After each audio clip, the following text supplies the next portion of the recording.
Have you ever wondered, what if the very moment you call death is not an end, but a startling awakening?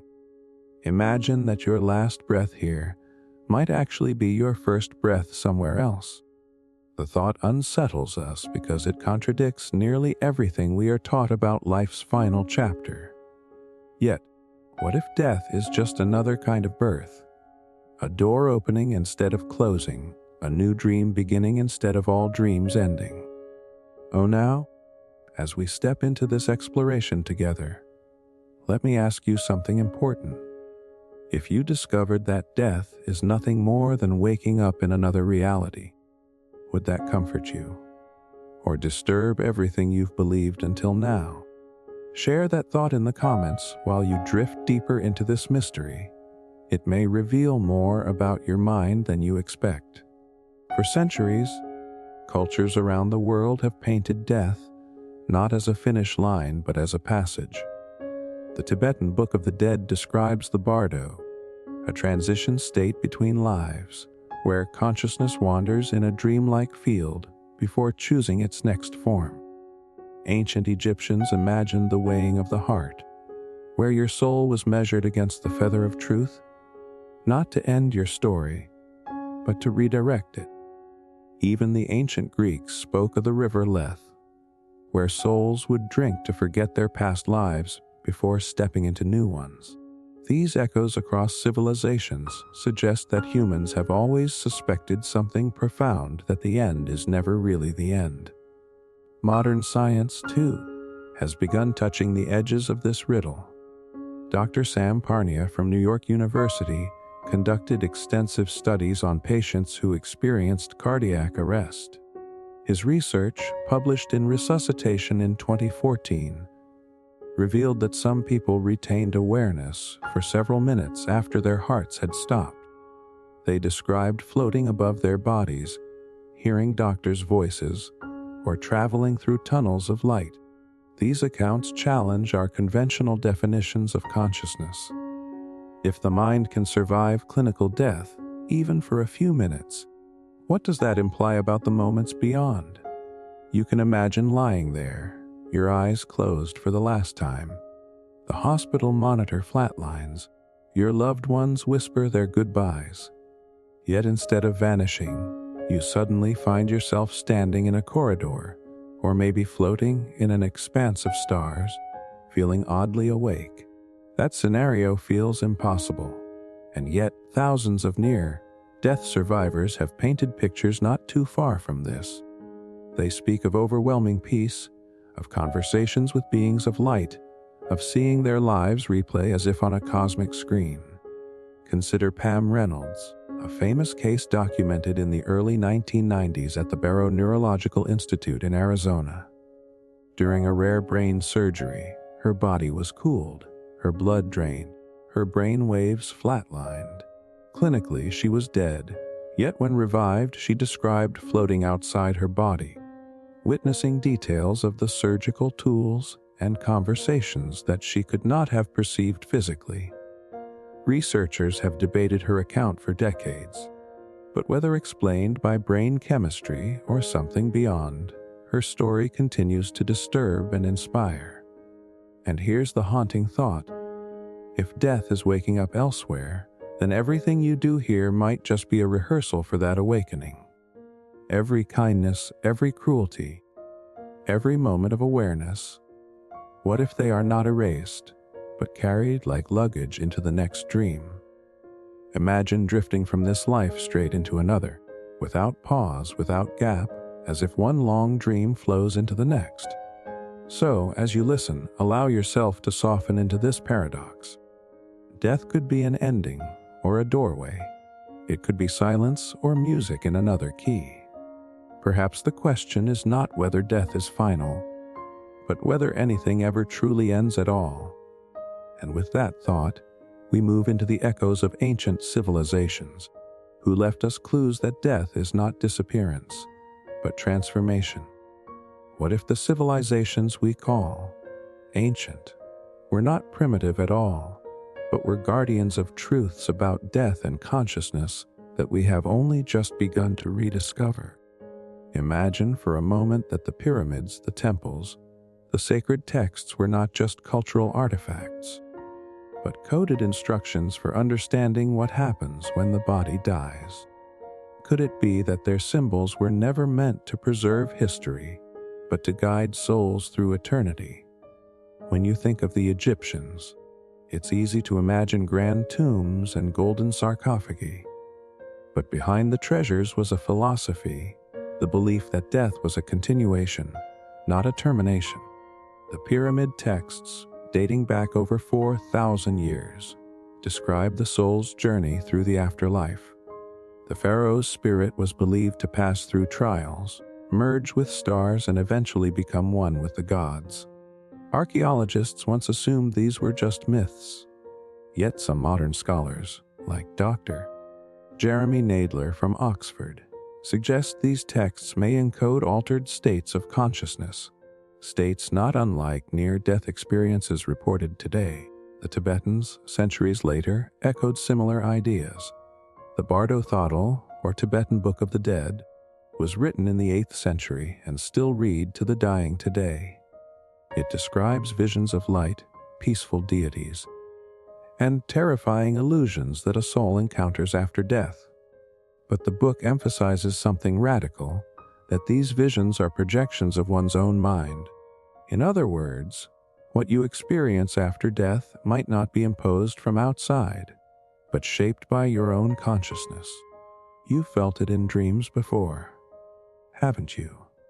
When you realize dream that the world around you bends and twists with your thoughts. Imagine that power magnified, stretched into eternity. The Greeks also whispered similar truths. Plato wrote of the myth of air, in which a soldier dies in battle, only to awaken on a cosmic plane where souls choose their next lives before returning to Earth. What's striking is how similar this is to modern reports of life reviews. During near-death experiences, people describe watching their lives unfold like a movie, but with one twist, they feel every emotion they caused in others, as if empathy itself becomes the judge. The Greeks, it seems, understood that death was not escape, but reckoning. And then there are the Mayans. Their sacred text, the Popol Vuh, describes a descent into Xibalba, the underworld, not as eternal punishment, but as a place of trials and transformation. Souls face challenges, illusions, and confrontations with their own fears. Doesn't that sound eerily like the psychological landscapes people describe when their hearts stop? Hallucination, or hidden knowledge resurfacing. Picture yourself lying under the night sky thousands of years ago, firelight flickering, elders telling you that the stars are ancestors. That death is not exile, but homecoming. That you are not lost when you leave, but folded back into a larger dream. These weren't bedtime stories. They were survival guides for the spirit. Modern science often dismisses this as superstition. But pause and consider, how could civilizations separated by oceans, Egyptians, Greeks, Mayans, Tibetans, arrive at almost identical models of consciousness surviving death? Is it coincidence or convergence on a truth too strange to ignore? Dr. Raymond Moody, who coined the term near-death experience in the 1970s, pointed out these parallels. He argued that the ancients may have drawn from the same universal experiences that people still report today in hospitals and hospice wards. And here's the paradox that lingers. The ancients lived without our machines, yet they may have understood the machinery of consciousness better than we do. Their myths, when stripped of metaphor, sound almost like travelogues of other dimensions. Allow yourself to wonder, if death is waking into another dream, then perhaps these ancient civilizations left us roadmaps for that awakening. Not warnings of doom, but maps of continuity etched in stone and scripture. And maybe, just maybe, the question is not whether their stories are true, but whether we will recognize the echoes when we hear them again in our own journeys. As we move forward, we will look not only at civilizations, but also at the teachers and texts that carried these mysteries across time, whispering truths that still resonate with seekers today. What if every teacher who walked this earth, the sages, the prophets, the mystics, were all trying to tell us the same hidden truth? That death is not an end, but a doorway. Imagine for a moment that all the sacred texts, no matter their culture or language, were fragments of a single story, a story written not in ink, but in consciousness itself. Wouldn't that change the way you read them? The Indian sage Patanjali, writing over 2,000 years ago, described consciousness as a field that continues beyond the body. His Yoga Sutras speak of states of awareness where the boundaries of self dissolve, where time and space no longer apply. Doesn't that sound remarkably close to what people report in near-death experiences? The sense of timelessness, the expansion into something infinite. In the Gospel of Thomas, a text once hidden from the world, Jesus is quoted as saying, "Whoever finds the interpretation of these sayings will not taste death." Scholars like Dr. Elaine Pagels at Princeton have suggested that these words hint at a mystical view of life and death, one in which realizing the divine within ourselves transforms the meaning of mortality. Could it be that his message was less about salvation after death and more about recognizing that life and death are threads in the same eternal fabric? Then we have the Sufi mystics. Rumi, in the 13th century, wrote poetry that still stirs the soul today. "Don't grieve," he said. "Anything you lose comes round in another form." His verses suggest that death is not annihilation, but metamorphosis, like water turning to vapor, a change of form without loss of essence. Imagine hearing those words not on a page, but whispered into your ear as you drift towards sleep. Wouldn't they feel like a key sliding into a lock you've always carried? The Buddhists, too, through the teachings of the Buddha himself, spoke of samsara, the endless cycle of birth, death, and rebirth. Yet liberation, nirvana, was not escaping death, but transcending the illusion that life and death are separate at all. Dr. Robert Thurman of Columbia University often explains that in Buddhist thought, death is not a final chapter, but simply a page turn in an infinite book. Think about your own life for a moment. The countless selves you've already been. The child you once were is gone, but not destroyed. They live as memory, as influence, as part of who you are right now. In this way, haven't you already experienced many deaths and rebirths? And then, in the deserts of the Middle East, the Hermetic texts emerged, writings attributed to Hermes Trismegistus. These works declared, "As above, so below, as within, so without." This principle suggests that the journey of the soul after death mirrors the journey within life. Modern researchers like Dr. Brian Weiss, who studied past life regression, have pointed out that these Hermetic ideas align curiously with accounts people give when they recall vivid experiences between lives. Coincidence or the survival of ancient knowledge? Let's step into a moment. Picture yourself opening a sacred text, maybe the Bible, the Quran, the Upanishads. As you read, notice how the words shift depending on your state of mind. In grief, they comfort. In fear, they warn. In peace, they illuminate. Could it be that these texts are mirrors, reflecting the consciousness of the reader back to themselves? If so, then perhaps what they really describe is not an external heaven or hell, but the inner landscapes we will all face when the body releases us. This is the thread uniting the mystics, and texts across the world agree that the mind, your mind, is not confined to your brain. It is part of something vaster, something continuous.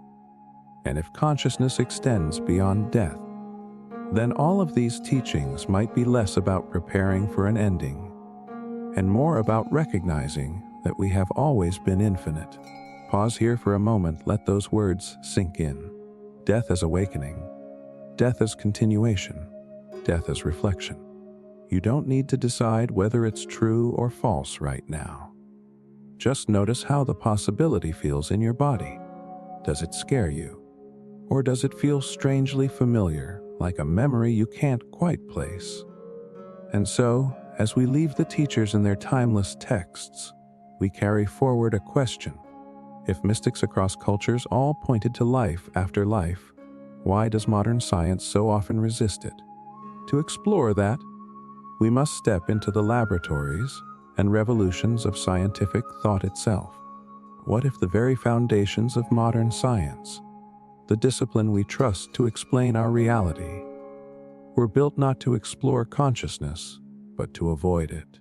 Imagine for a moment that in seeking to measure the stars and the atoms, scientists quietly decided that the mind, the soul, and the afterlife were unmeasurable, and therefore unworthy of study.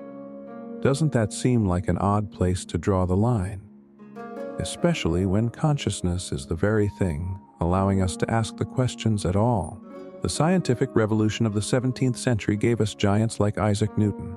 In 1687, Newton's Principia Mathematica established the laws of motion and gravity, creating a clockwork vision of the universe. Everything was predictable, calculable, mechanical. But in this worldview, where was the place for consciousness? Newton himself was deeply religious, writing more about theology than physics. But his equations stripped the universe of mystery. The afterlife was left outside the equations, as though reality could be reduced to falling apples and orbiting planets. Then came René Descartes, the philosopher, mathematician who famously declared, "I think, therefore I am." In 1641, Descartes argued for a separation of mind and body, a dualism. The body was a machine, the mind was immaterial. While this opened the door to considering the soul, it also created a split. Science would take the body, religion would take the soul, and consciousness, the bridge between them, fell into a no man's land. Even now, researchers call it the hard problem of consciousness. Fast forward to the 19th century. Charles Darwin's On the Origin of Species in 1859 shook the foundations of human identity. Evolution explained life through natural selection, adaptation, survival.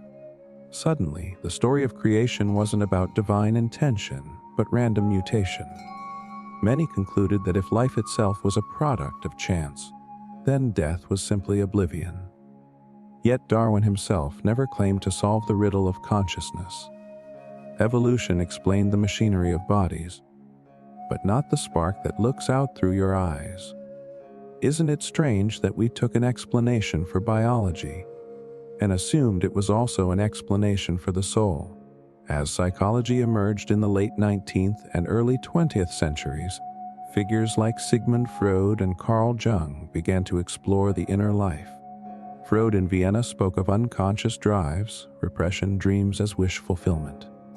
Jung in Zurich saw dreams as gateways to archetypes, a collective unconscious shared by humanity. Their work suggested that death might not erase the psyche, but return it to some deeper pool. Jung himself wrote in his memoirs of near-death visions he experienced in 1944, describing floating above the earth, seeing it from space, and feeling reluctant to return. If one of the fathers of psychology glimpsed something beyond, should we dismiss it so easily? Meanwhile, physics was marching forward. James Clerk Maxwell's equations in the 1860s described invisible electromagnetic fields, unseen forces that govern light and energy. Suddenly, the universe was not just particles, but waves, vibrations. Doesn't that echo ancient traditions that spoke of the soul as vibration, frequency, resonance? Could Maxwell have unknowingly provided the bridge between the material and the immaterial? And yet, despite all of this, the dominant narrative in science became materialism. The belief that only matter is real, and everything, even consciousness, emerges from matter. This idea was solidified by figures like Thomas Huxley, known as Darwin's bulldog. Huxley compared consciousness to a steam whistle on a train, a byproduct of the engine, making noise but doing nothing.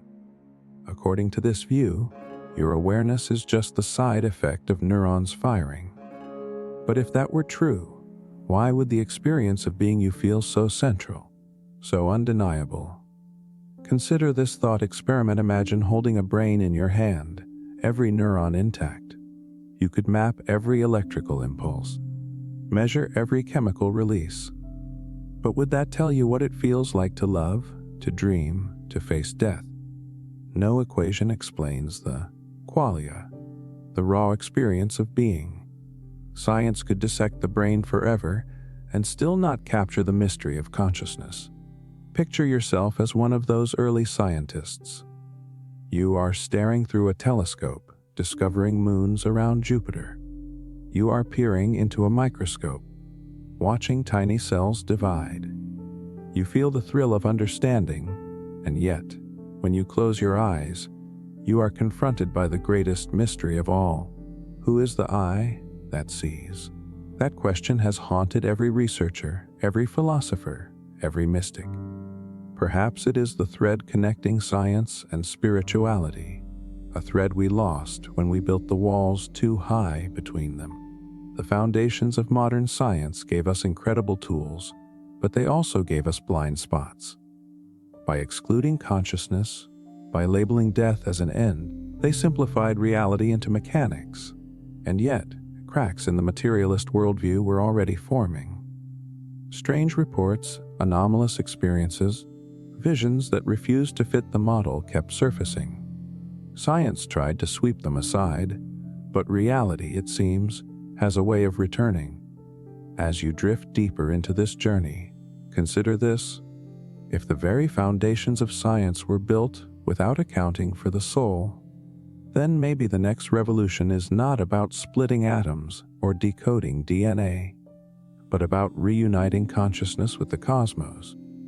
And to see how that revolution began, we must turn to the bold thinkers who shattered the old models and opened the door to something far stranger.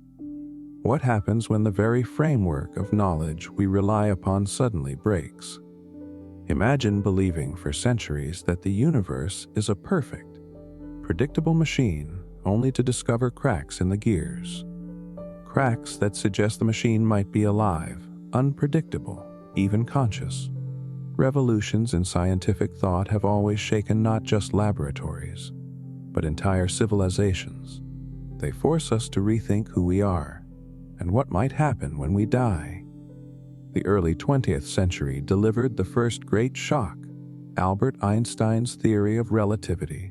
In 1905, his special relativity revealed that time and space are not fixed backdrops but interwoven fabric. A decade later, general relativity showed that gravity is not a force pulling at objects but the bending of space-time itself. Suddenly, time was no longer absolute. It could stretch, slow, bend. If time is elastic, what does that mean for death? Perhaps the end of life in one timeline is simply the continuation in another curve of space-time. Einstein himself once consoled the widow of a close friend, writing in 1955 that for physicists the distinction between past, present, and future is only a stubbornly persistent illusion. But relativity was just the beginning. In the strange laboratories of quantum physics, another revolution was stirring.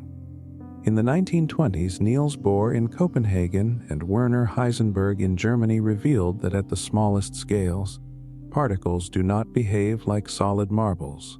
They are waves of probability, existing in many possible states until observed.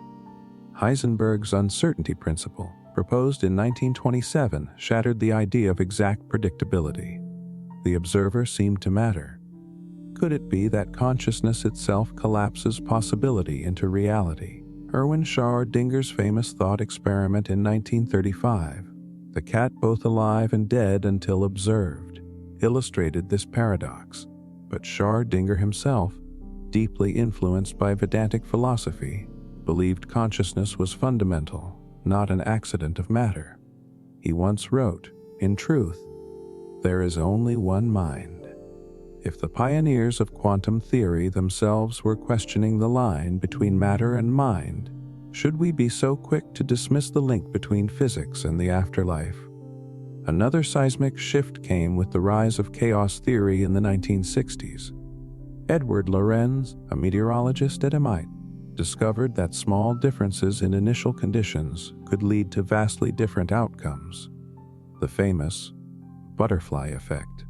Suddenly, the universe was not the neat clockwork of Newton, but a sensitive, unpredictable web. Life and death, then, might not be endpoints in a straight line, but branches in an infinite fractal of possibilities. Could consciousness itself ride those branching patterns into new realities after physical death? Meanwhile, neuroscience was undergoing its own revolutions. In the 1940s, Canadian neurosurgeon Wilder Penfield electrically stimulated patients' brains during surgery. To his astonishment, they reported vivid memories, hearing voices, or even feeling detached from their bodies. These were not random firings. They were structured experiences, often with emotional depth. Penfield concluded that memory and consciousness might not be confined to the physical brain alone. If true, what awakens after death might be the continuation of a mind that was never purely material. As revolutions stacked upon one another, old certainties collapsed. In biology, the discovery of DNA in 1953 by Watson and Crick reshaped our understanding of life. The genetic code revealed how traits were passed on, but it also raised new mysteries. What animates the code itself? A string of molecules is not alive without the breath of consciousness interpreting it. Some biologists, like Rupert Sheldrake decades later, proposed morphic fields, guiding not just genes but habits of nature, suggesting that memory and pattern might exist beyond material structures. And psychology, too, had its revolutions. In the mid-20th century, Abraham Maslow and the humanistic psychologists broke from the reductionism of behaviorism. They spoke of peak experiences, self-actualization, transcendence. Maslow described moments where individuals felt connected to something timeless and infinite, glimpses that could point to consciousness beyond the body. Around the same time, near-death research began emerging, with doctors like Raymond Moody documenting patients who clinically died and returned describing tunnels of light, overwhelming peace, and encounters with deceased relatives. Could these consistent reports be dismissed as hallucinations, or do they signal another scientific revolution still waiting to be recognized? Now pause for a moment and imagine yourself living in each of these scientific eras. You believe the universe is a clock until relativity tells you time bends. You think matter is solid until quantum mechanics says it's waves of possibility. You trust cause and effect until chaos theory whispers of infinite outcomes. Each time, the rug is pulled out from under your understanding. Isn't it possible that death itself is another such revolution, one we are only beginning to glimpse? The story of science is not the story of certainty, but of overturning certainty. Each revolution brings us closer not to final answers, but to deeper mysteries. And as we stand at the edge of today's knowledge, we may be in the midst of another great shift, one where consciousness is no longer dismissed as a byproduct, but recognized as the foundation. As you continue listening, drifting deeper into this exploration, ask yourself if every scientific revolution has expanded our picture of reality. Why should we assume death is the final wall? Perhaps it is simply the next doorway, waiting to be opened. What if the stories we dismiss as myths are actually glimpses of a hidden continuity between life and death?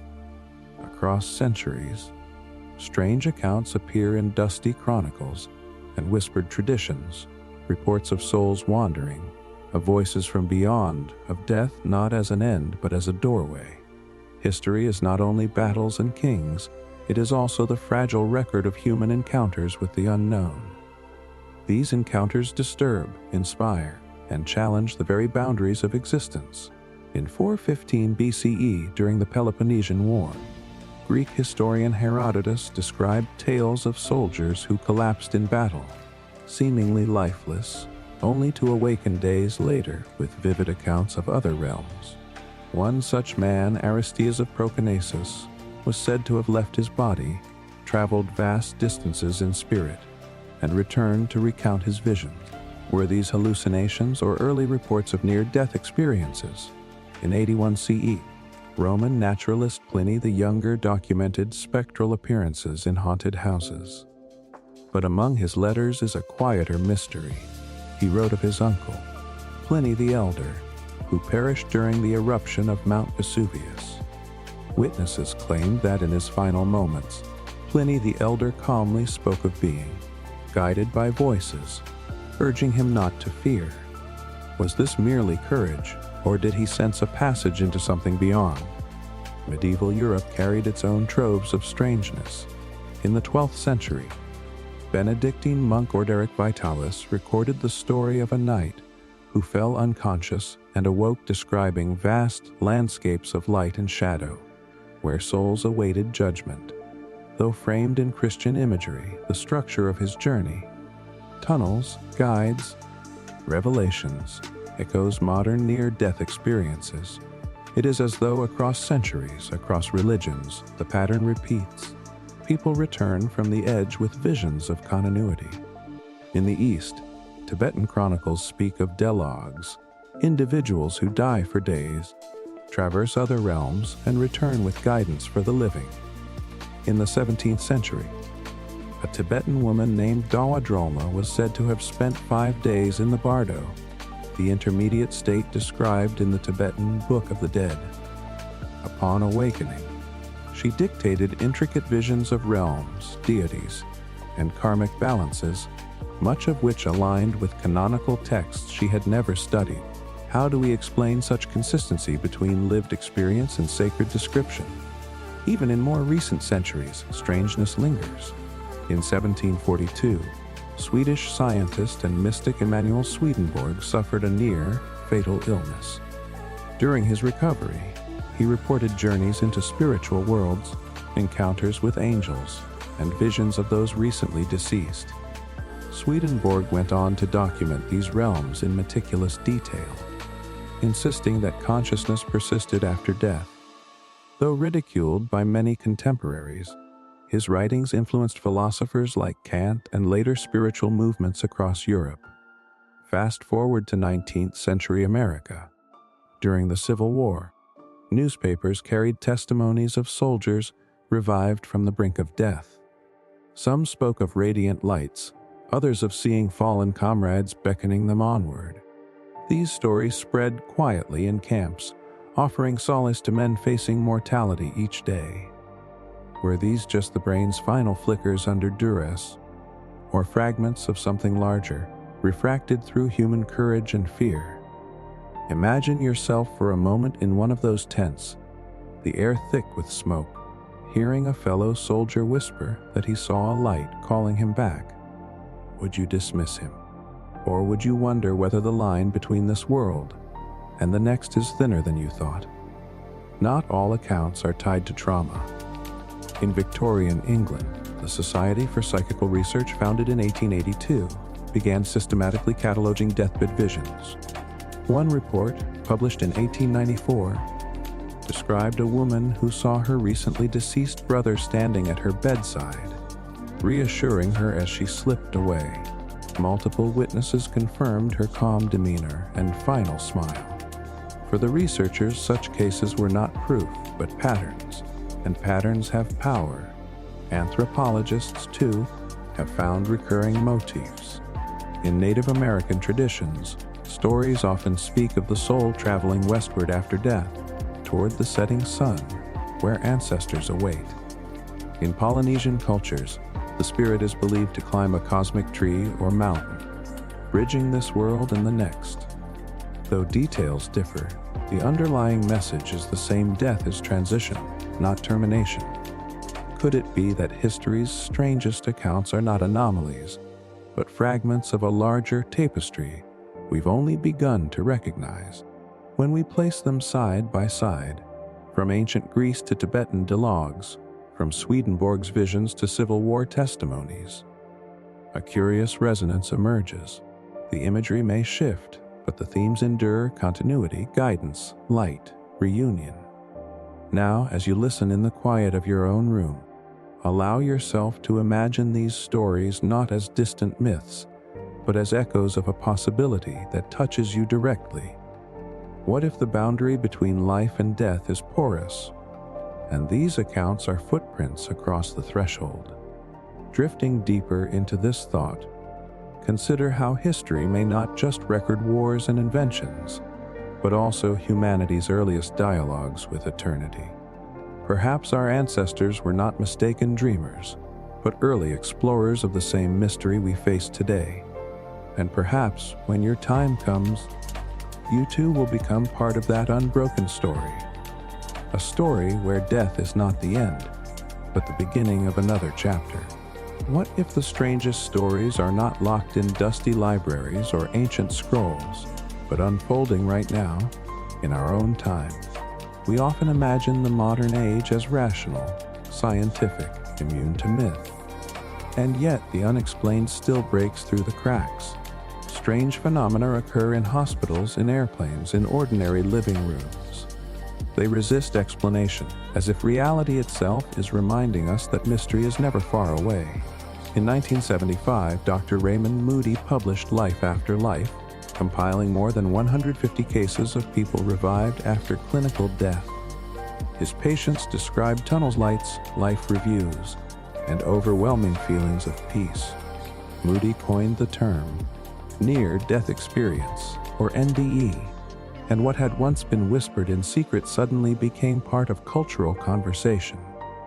Could millions of people really be imagining the same pattern? Or was something deeper happening beneath the surface? Hospitals have since become unexpected laboratories for these mysteries. Dr. Pim van Lommel, a cardiologist in the Netherlands, published a study in The Lancet in 2001 documenting 62 patients who experienced NDEs after cardiac arrest. Some described floating above their bodies, accurately recalling conversations and procedures that occurred while they were unconscious. In several cases, their descriptions matched verifiable events. How do we explain awareness when the brain is clinically inactive?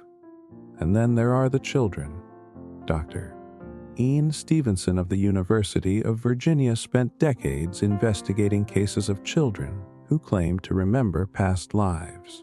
He documented over 500 cases across cultures, many involving detailed knowledge of people or places the child had no ordinary way of knowing. In one striking case from India, a child accurately described the home, family, and even the manner of death of a man from another village. Skeptics called it coincidence or cultural conditioning. But Stevenson insisted that the sheer weight of consistent detail could not be dismissed so easily. Imagine hearing a child, perhaps your own, describe in calm detail the life of someone long gone.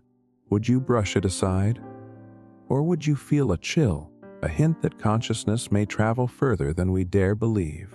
Unexplained phenomena are not limited to life after death accounts. In 1983, a man named George Ritchie described an experience during which he left his body in an army hospital, encountered beings of light, and was told to return.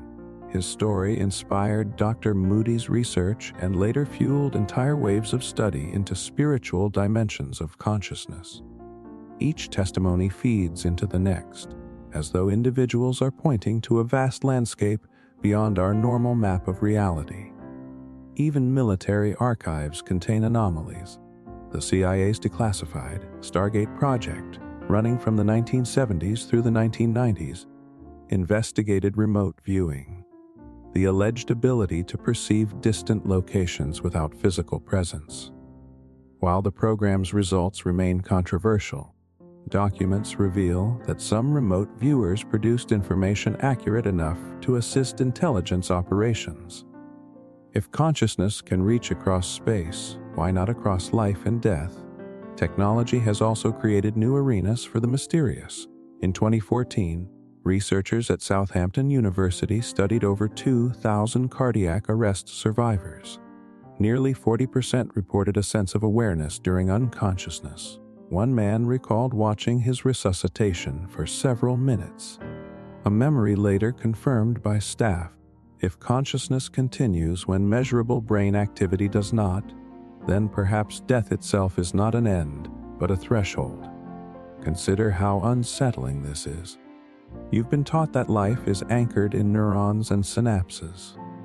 Yet modern accounts, from hospitals to military programs, hint at something far stranger.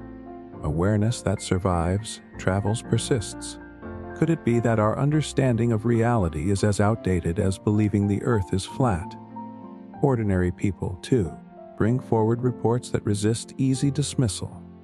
In 2008, a nurse named Penny Sartori published her observations from years working in intensive care.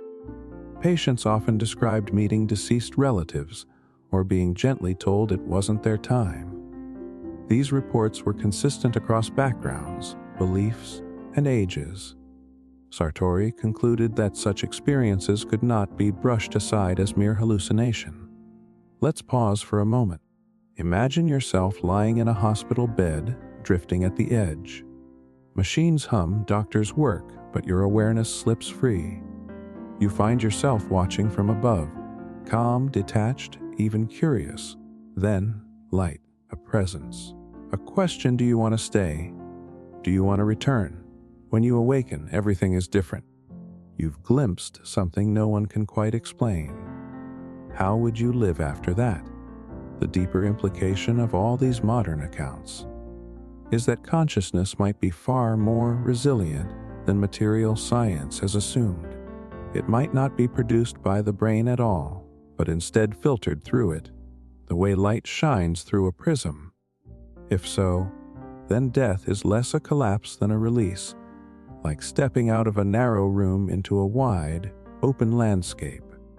And here's the paradox: the modern world, with all its technology, is both the most skeptical and the most fertile ground for these mysteries. The more we measure, the more anomalies appear. The more we try to confine consciousness, the more it slips beyond boundaries. As you drift with these thoughts, consider the possibility that the strange accounts of today are preparing us for a new understanding of existence. They suggest that death is not annihilation but migration, not silence but transformation. And as we move forward, science and spirituality may converge in ways we can scarcely imagine. The question lingers: when your time comes, what will you see? And will it be stranger than anything we've ever recorded? What if the rules you've trusted all your life, cause and effect, time marching forward, objects staying in place, are illusions? Physics, at its deepest level, suggests reality is stranger than any dream. Quantum mechanics, the science of the very small, has been baffling scientists for more than a century, and its paradoxes may hold clues about consciousness, death, and what lies beyond. Take the famous double-slit experiment. In the early 1800s, Thomas Young showed that light behaved like a wave. Later, with more advanced equipment, scientists discovered that when particles like electrons are fired at two slits, they create an interference pattern, as if they are waves passing through both slits at once. But here's the catch: the moment an observer measures which slit the particle goes through, the wave collapses into a particle, and the interference disappears. Observation itself seems to shape reality. Dr. John Wheeler of Princeton University called this the participatory universe. He suggested that reality does not exist in a definite state until it is observed. Imagine that. The cosmos waiting for consciousness to give it form. If observation is central to existence, what happens when the observer dies? Does reality itself shift? And then there's quantum entanglement. In 1935, Einstein-Podolsky and Rosen described what they thought was a flaw in quantum theory: that two particles could become mysteriously linked, no matter how far apart they were. Change the state of one, and the other responds instantly, even across galaxies. Einstein dismissed it as spooky action at a distance. Yet decades later, experiments by Elaine Aspect in the 1980s proved entanglement is real. If particles can stay connected beyond space and time, might human consciousness also be entangled with something greater, something eternal? Consider Schrodinger's cat, the thought experiment in which a cat in a box is both alive and dead until observed. It's absurd, unsettling, yet it forces us to confront the possibility that multiple realities exist simultaneously, waiting for awareness to select one. Could death be another version of this paradox, a transition into the path not taken in this life? Quantum paradoxes aren't confined to laboratories. In 2019, researchers in Vienna and Brisbane tested the concept of observer-dependent reality. Their findings suggested that two observers can experience conflicting realities, both valid in their own frame of reference. In other words, reality is not absolute. It depends on perspective. If life itself is observer-dependent, then death may simply shift us into another vantage point, another valid version of reality. Imagine for a moment that your life is a movie, projected frame by frame. But consciousness is not the screen, it's the light of the projector. When one reel ends, does the light go out? Or does it simply illuminate another story, another dream? Quantum mechanics whispers that the light continues, even when the film changes. Some physicists have gone further. Dr. Hugh Everett's many worlds interpretation, proposed in 1957, suggests that every quantum possibility actually happens, each in its own branching universe. You choose one path, but countless other versions of you continue along others. If that's true, then perhaps death is less an end than a shift into another branch, another unfolding possibility. Picture yourself standing at a crossroads. In one direction lies the life you know, your routines, your memories, your story. In the other, countless invisible paths stretch into infinity. You take one step, and your awareness flows into a new reality. That step might be what we call death. Not annihilation, but transition. Not an end, but an expansion. Quantum mechanics also challenges our understanding of time. Experiments in delayed choice, inspired by Wheeler, suggest that actions in the present can influence events in the past.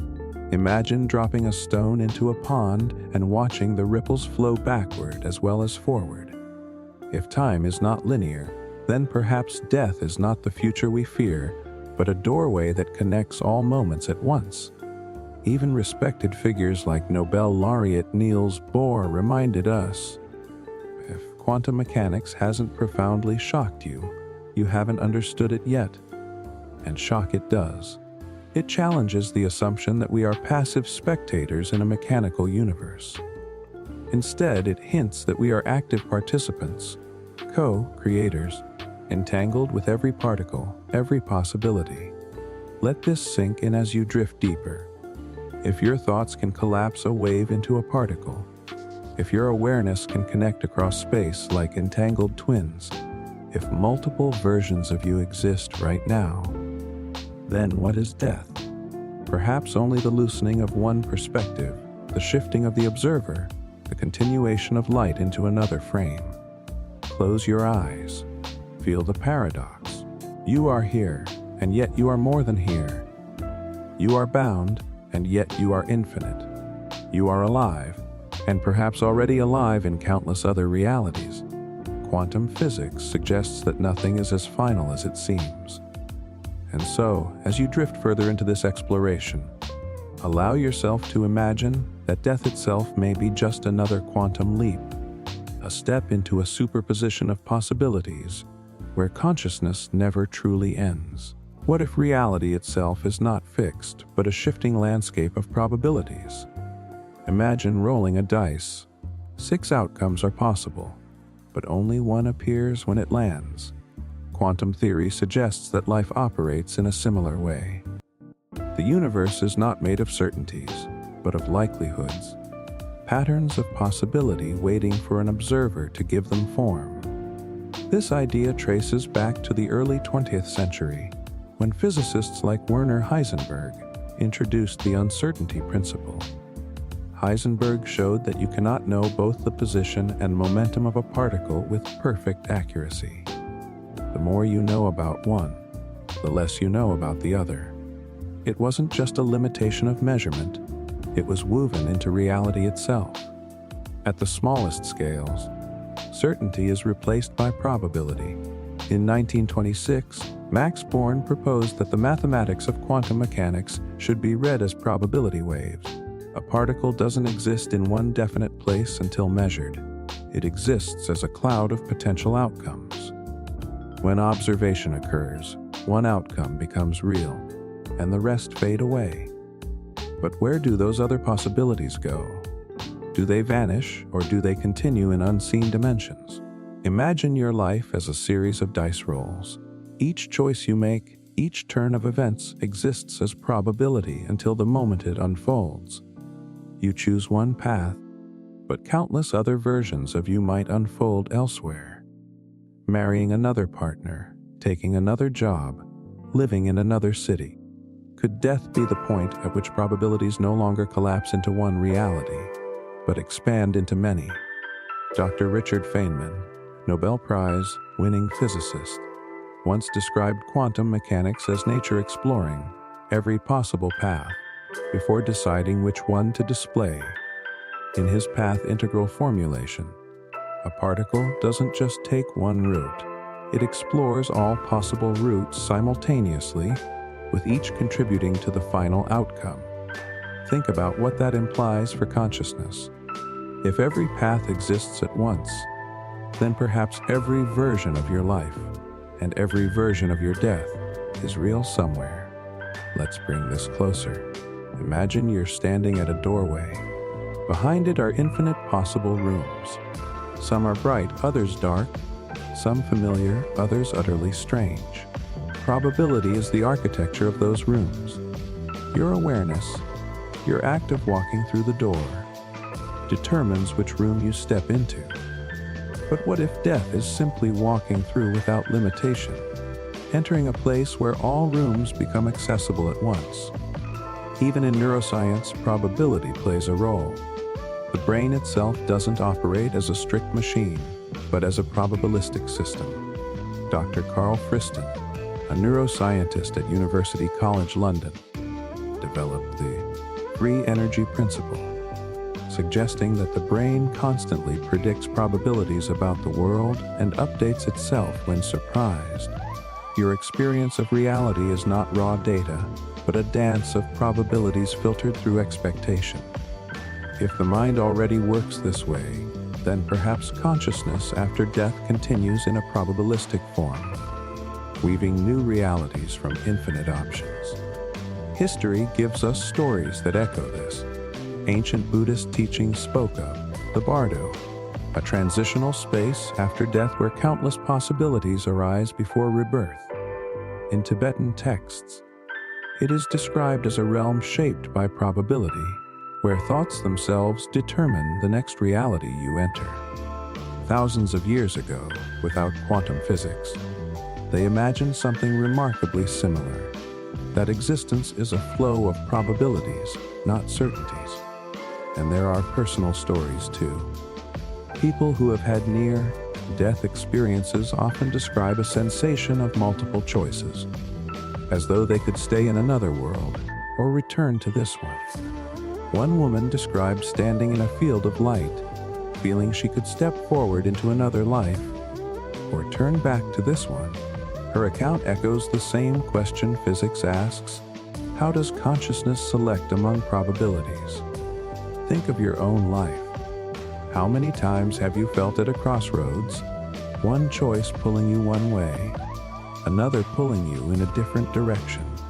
Do you ever wonder what might have happened if you had chosen differently? What if, in some probability, you already did? And what if death is less about ending the game and more about discovering the countless moves that were always possible? Dr. David Bohm, a physicist and philosopher, spoke of the implicate order, a hidden layer of reality where all probabilities coexist, and the explicate order, the unfolded version we perceive. He compared it to a hologram where every part contains the whole. In such a universe, death might not erase you, but return you to the implicate order, where every probability, every version of your being, is still alive. As you drift deeper, allow yourself to feel the truth of this. Life is not a straight line. It is a cloud of probabilities. Each heartbeat, each breath, is one possibility among countless others. When the final breath comes, it may not be a closing door, but the opening of all doors at once. So, is death the end of probability, or its fullest expression? Perhaps reality is not about certainty at all, but about the endless unfolding of potential. And if that is so, then you have never been truly limited, not in life and not beyond it. What if your mind is not confined to the space within your skull? What if, instead, it is like a vast landscape with dimensions we have only begun to glimpse? You've always been told that your mind is your brain, but what if that assumption is wrong? What if thoughts, memories, and awareness exist not in gray matter, but in dimensions that stretch far beyond? Now pause, because here is where things get unsettling. If your mind is not inside your brain, then where is it? And if it isn't locked away, could it survive beyond the body? Could death be nothing more than stepping fully into the mind's true dimensions? Before we go further, think about this. Have you ever experienced a dream so real that it felt like another life? What if waking up from death is just moving deeper into that dreamlike dimension? Researchers have tried to measure the boundaries of mind for decades. In 1977, Dr. Carl Prabram, a neuroscientist at Stanford University, proposed the holographic brain theory. He suggested that memory is not stored in specific neurons, but distributed holographically across the brain, like a 3D projection. Around the same time, physicist David Bohm proposed that the universe itself may be holographic, with every part containing the whole. Together, their ideas hinted that consciousness could extend beyond physical limits. If the mind is holographic, then perhaps death doesn't erase consciousness, but merely shifts it into another projection. Imagine a radio tuned to one station. When the device breaks, the broadcast doesn't stop. The signal continues, only now the receiver can no longer translate it. Could your brain be that receiver, and death the moment when the signal moves into dimensions the body cannot tune? Consider experiments in parapsychology. Dr. Dean Radin of the Institute of Noetic Sciences has published research suggesting that human intention can influence random number generators, as though thought itself stretches into physical reality. In one study, volunteers focused on the outcome of coin flip like machines, and subtle but statistically significant deviations occurred. These findings hint that the mind might not be bound by the brain, but extend into dimensions that shape probability. Now think of remote viewing, tested even by the CIA during the Cold War. In the 1970s, Dr. Harold Puthoff and Russell Targ conducted controlled studies at Stanford Research Institute. Participants, without any physical contact, described distant locations and objects with surprising accuracy. If the mind can reach across space, then perhaps it can also reach across dimensions. Perhaps death is not silence but expansion, the unshackling of perception from physical senses. Let's bring this closer. Imagine yourself lying in bed, drifting towards sleep. Suddenly, in that liminal state, you sense something. A presence, a vision, a sound that doesn't belong to the room you're in. Haven't you felt that before? Those fleeting impressions may not be illusions at all. but glimpses of the mind stretching into dimensions your waking awareness cannot hold. Dreams, visions, déjà vu. What if these are evidence that the mind is already multidimensional, touching the edges of where it will fully awaken after death? Philosophers have long suggested this. Plato described the soul as existing in higher dimensions of reality, with the physical world only a shadow of the true forms. In the Hindu Upanishads, consciousness is portrayed as layered: waking, dreaming, deep sleep, and the Turiya, the fourth state, beyond them all. Could death be the entry into that fourth state, where the mind is no longer limited to a single layer? Let's look at case studies. A man undergoing cardiac arrest reported floating above his body, watching doctors work to revive him. He later described details of the room he couldn't have known with closed eyes and no heartbeat. Another woman, during deep meditation, described moving through layers of self, each shedding like clothing until she felt she was nothing but pure awareness.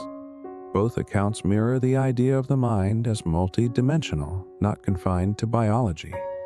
Your own experience hints at this too. Think of the moments when time feels strange, an hour passing in a blink, or a second stretching into eternity. Think of the sudden flood of memory triggered by a smell or sound, as though past and present coexist. These moments suggest that the mind is not linear, but layered, capable of accessing multiple dimensions of time and being. Dr. Eben Alexander, a neurosurgeon, famously experienced a near-death coma where he reported entering a vast, hyper-dimensional realm. He later described it as more real than real, a place where thoughts instantly became landscapes and feelings created entire environments. As a scientist, he had dismissed such ideas until he lived through them. His testimony suggests that the dimensions of mind may become the dimensions of afterlife. So allow yourself to imagine. What if your mind is not a prisoner, but an explorer? What if every dream, every déjà vu, every strange knowing is the mind testing its wings in dimensions you will fully inhabit after death? When the body falls away, perhaps you do not lose yourself. Perhaps you discover the rest of yourself. And now consider this deeper implication. If the mind is dimensional, then your life is not just the story of one brain in one body, but the journey of a vast consciousness learning to move across planes. Death may not be an end, but a graduation into fuller awareness. Instead of being trapped in the narrow hallway of the physical world, you step into a mansion with infinite rooms. So here is the question that lingers as you drift. If your mind is truly multidimensional, then which parts of yourself have you not yet discovered? And when your final breath comes, will you awaken into the fullest dimension of all? Imagine standing at the very edge of human knowledge, where the familiar landscape of science begins to blur into mystery. Here, every discovery feels like opening a door into an infinite corridor, where one answer births a dozen new questions. At this frontier, researchers are asking things once dismissed as fantasy. What is consciousness really made of? Is it merely the firing of neurons, or something more fundamental, something woven into the very fabric of the universe? And before we journey too far, let me leave a thought for you to carry. If consciousness isn't just in the brain, but perhaps in everything, then when you close your eyes for the last time in this life, do you truly end, or do you continue in another form? What does that possibility stir in you? Share your reflections in the comments, because your perspective adds to this vast conversation we're building together. Consider the groundbreaking research of Dr. Stanislav Grof, a psychiatrist who worked extensively with altered states of consciousness at Johns Hopkins University in the 1960s. Grof found that under carefully monitored psychedelic experiences, subjects consistently reported visions of universal interconnectedness, encounters with archetypal figures, and even experiences of cosmic consciousness. These were not random hallucinations. They followed patterns documented across thousands of participants. For Groff, the mind wasn't a closed box, but a door to transpersonal realities. At the same time, Dr. Carl Pribram of Stanford University proposed the holographic brain theory. According to his research, memory and perception are not stored in one location, but distributed holographically across the brain.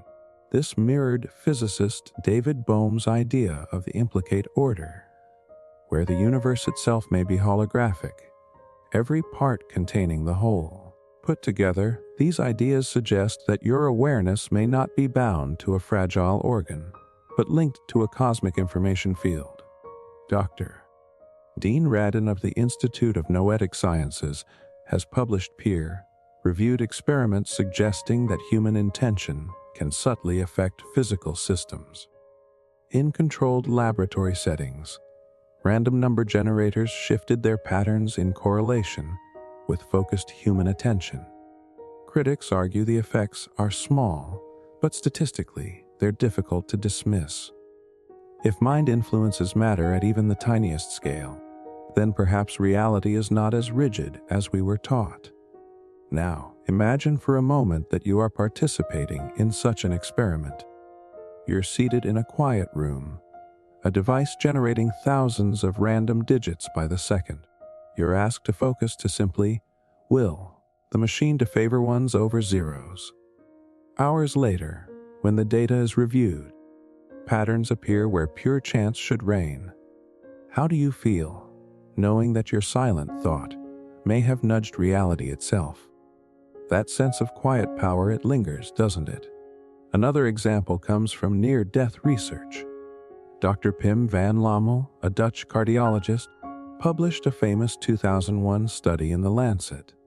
He documented cases where patients with no measurable brain activity reported vivid, structured experiences, meeting deceased relatives, observing medical teams from above, or entering realms of light. These accounts were consistent across cultures and demographics. If the brain was offline, where did these experiences come from? The frontier of consciousness research cannot ignore such testimony. And then there's the work of Dr. Julia Mossbridge, a cognitive neuroscientist who has studied precognition. In multiple experiments, participants' physiological responses, heart rate, skin conductance, brain activity shifted seconds before being exposed to emotional stimuli. It's as if the body knew what was coming before it happened. Time, in the subjective experience of consciousness, may not flow strictly forward. Picture yourself walking into a room. You're about to open a door, and before you do, a strange unease washes over you. Moments later, you find something unsettling on the other side. Was that simply intuition, or was it your consciousness glimpsing ahead of linear time?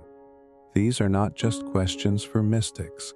They are being tested in laboratories today. The implications are staggering.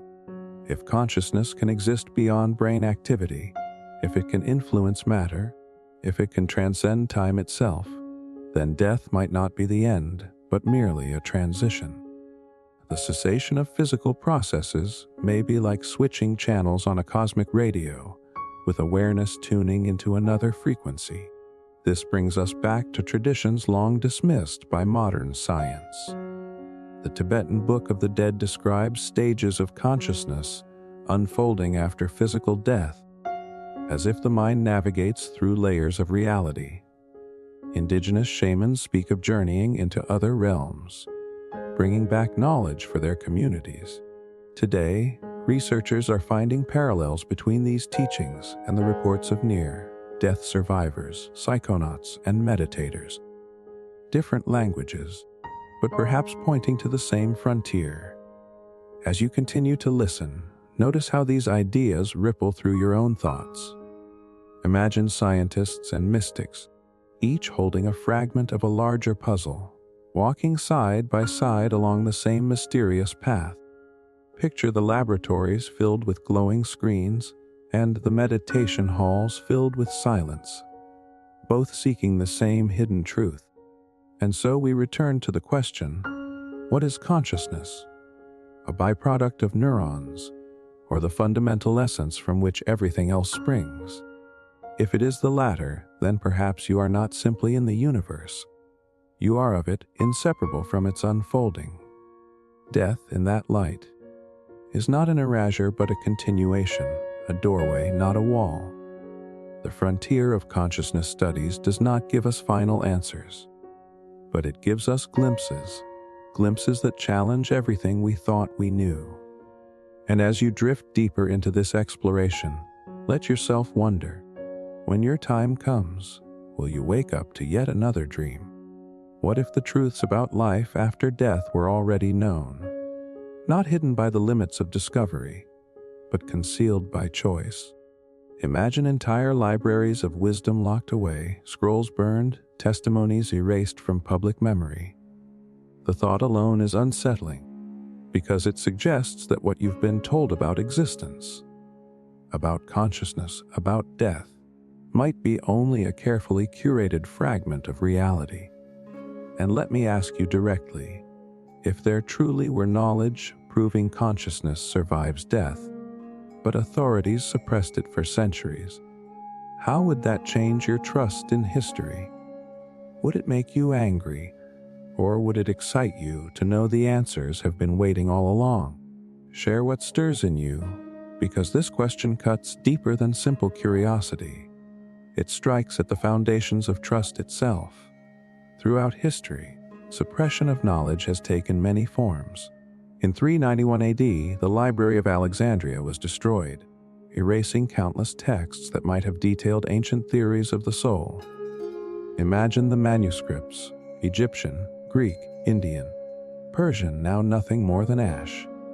Later in 325 AD, the Council of Nicaea deliberately chose which Gospels would form the Christian canon, while other writings, such as the Gospel of Thomas or the Gospel of Mary, were excluded. These alternative accounts spoke of divine knowledge within, the soul's eternal journey and union with infinite consciousness. Ideas far too radical for institutional power. Modern examples exist as well. Declassified CIA documents reveal Project Stargate, a decades-long program exploring remote viewing, essentially psychic perception across space and time. While the government eventually dismissed the project publicly, many researchers involved claimed the results were too strong to ignore. So why would such work be buried? Perhaps because acknowledging it would challenge the materialist framework underpinning politics, economics, and control. Dr. Richard Spence, historian at the University of Idaho, has documented how intelligence agencies infiltrated occult groups during the Cold War, not just out of curiosity but fear. What if rival nations gained access to techniques bridging consciousness across dimensions? In this light, suppressed records are not accidents of history, but strategic omissions. Now picture yourself as a scholar uncovering one of these forgotten manuscripts. The parchment smells faintly of age, the ink faded but still legible. It describes the soul leaving the body like a butterfly slipping free of its cocoon, wandering through luminous landscapes before choosing whether to return. You realize this text is centuries old, yet its words echo the reports of near-death experiencers today. You feel the chill of realization truth has been recycled, hidden, rediscovered, hidden again. Dr. Raymond Moody, who coined the term near-death experience in his 1975 book Life After Life, found that many accounts mirrored ancient Egyptian texts describing the soul's passage. How could people separated by thousands of years, by culture and language, describe nearly identical processes? Unless these are glimpses of a universal journey, preserved in symbols, then buried under layers of institutional censorship. Even in Eastern traditions, suppression has occurred. In Tibet, certain sections of the Bardo Thodol, the so-called Tibetan Book of the Dead, were considered esoteric, restricted only to initiated monks. The reasoning was that the knowledge was too powerful, too destabilizing for ordinary people. Imagine growing up in a culture where the roadmap to the afterlife existed, but you were told you were unready to see it. What would that do to your sense of agency? Consider also the Vatican's secret archives, which, despite the name, are not entirely secret, but contain materials restricted from public access. Scholars speculate that within are documents detailing early mystical sects, suppressed gospels, and perhaps even records of paranormal phenomena observed by church authorities. If such writings were ever revealed, what narrative would collapse? A personal story might help ground this. A man once described how, while studying at Oxford, he gained access to a restricted collection of manuscripts. Among them was a translation of Hermetic texts, describing consciousness as the light that cannot be extinguished by death. He said reading it in that dimly lit room gave him the sensation that the walls themselves were vibrating with hidden truth. When he later asked why these texts weren't part of mainstream teaching, the librarian simply said, "Some knowledge is not for everyone." That phrase haunted him for life. What if knowledge suppression isn't just about control but about fear?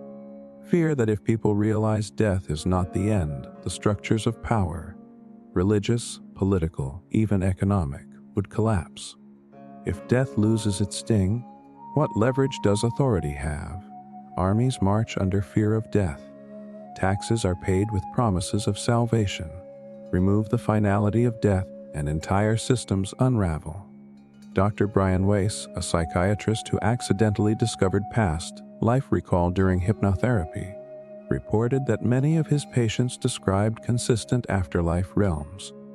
Yet his early work was dismissed by peers, some even ridiculing him for departing from acceptable science.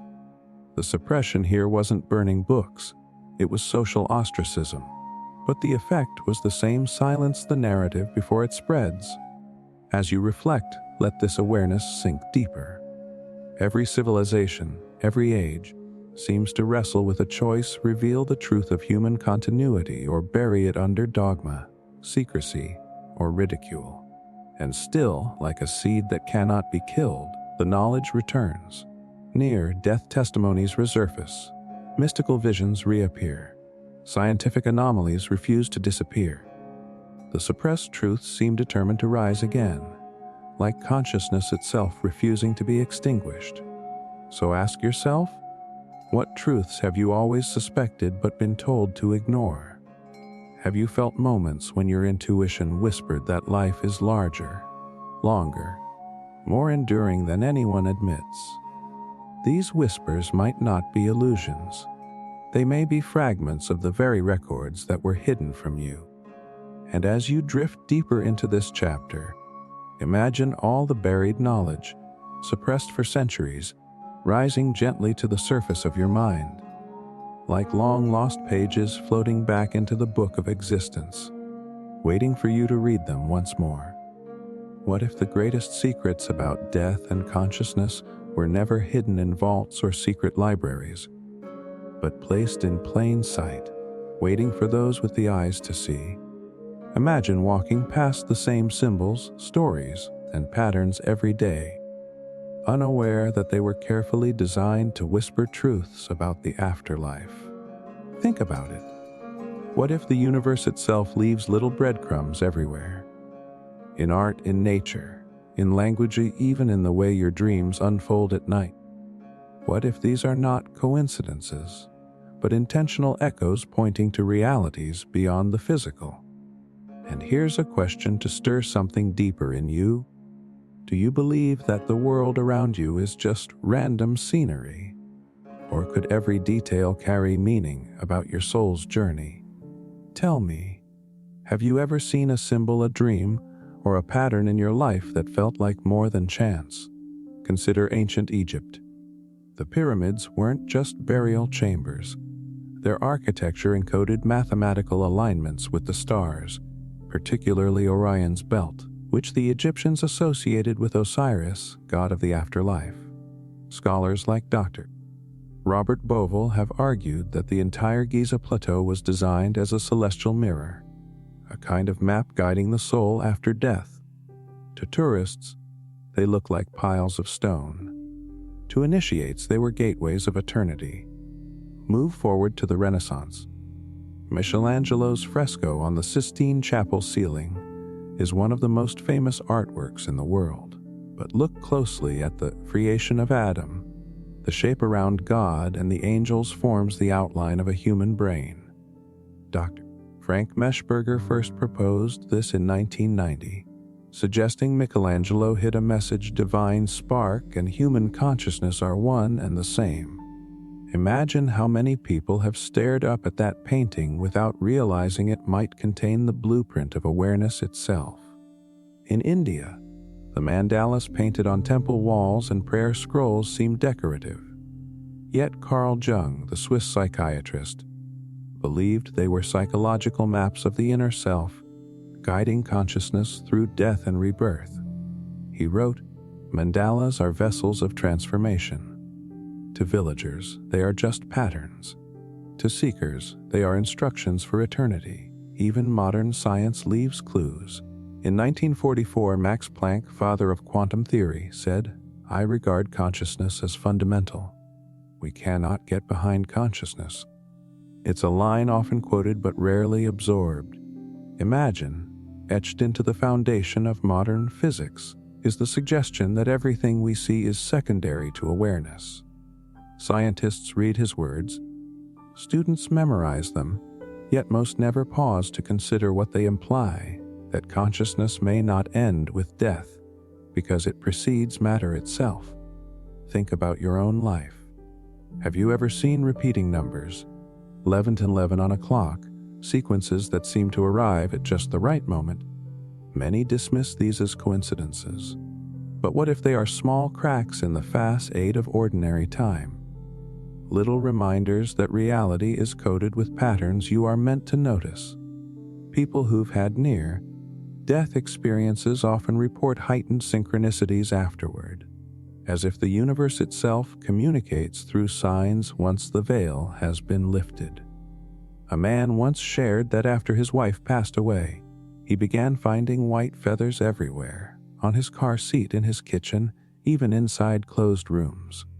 He knew it defied reason, yet the feathers came precisely when he was grieving hardest.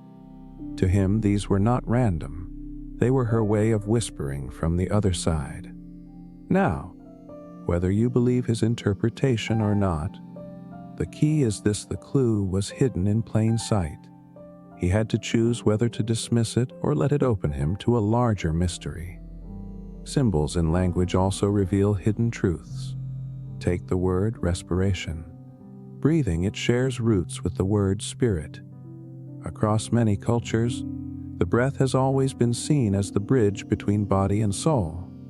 Every inhale, every exhale, is a quiet reminder of the link between the physical and the eternal. Yet how often do people breathe without ever noticing the clue within the word itself? Dr. Pim van Lommel, a cardiologist in the Netherlands, studied near-death experiences and noted in his research that patients often reported seeing geometric patterns or mandalas during their moments outside the body. These matched descriptions from ancient mystical texts. Again, patterns hidden in sight across cultures and centuries, pointing toward a shared map of the afterlife. And here's something to sit with. Maybe the universe doesn't shout its truths, because shouting would overwhelm us. Instead, it whispers, hides them in symbols, in art, in small coincidences, knowing that only when you're ready will you recognize them. It's not concealment, but initiation. Imagine yourself walking through a museum, pausing in front of a painting you've seen dozens of times.